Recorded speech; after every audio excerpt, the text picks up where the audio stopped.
یکی از خوانندگان پایگاه خبری بامداد خبر داد که در صدمه صبح 19 ایول در شورای دوشنبه کلوب در نزدیکی نورک 4 نفر جان باختند، نه 2 نفر که وزارت کارهای داخله خبر داده است. در ماشین مرسدس پرینتر 5 همصنف از دوشنبه سفر داشتند. در نتیجه صدمه راننده سپرینتر و 2 همصنفش که همشان از 23 تا 24 سال داشتند در جای صدمه به هلاکت رسیده. 2 همصنف دیگر آنها در حالت وزنین در بیمارستان بستری کردند.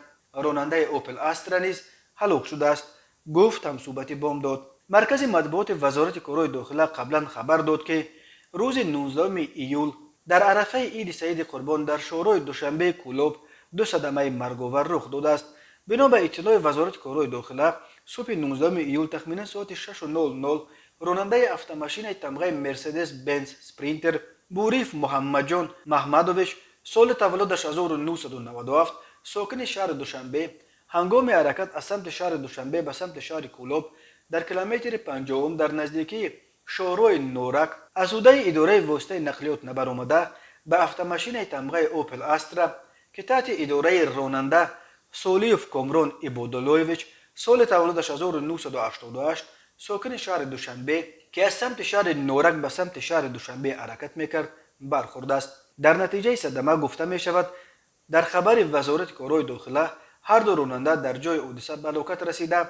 مسافران شاکروف شهریار سال تولدش 1998 و توجیف شاهین سال تولدش 1998 هر دو ساکنان شهر دوشنبه با جراحت وزنین جسمانی در بیمارستان بستری گردیدند.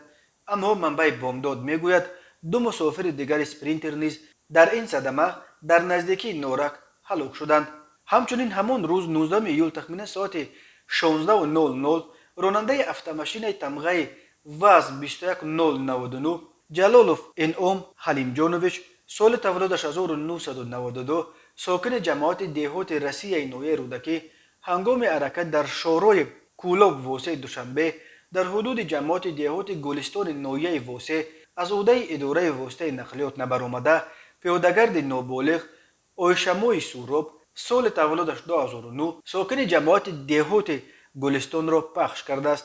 در نتیجه نابالغ جراحات گوناگون جسمانی برداشته در جای حادثه به هلاکت رسیده است. تحقیق این 2 صدمه مرگاور ادامه دارد. هر سال بر اثر صدمه ها در راههای تاجیکستان تا 400 نفر به هلاکت رسیده، بیش از 1200 تن دیگر معیوب می شوند.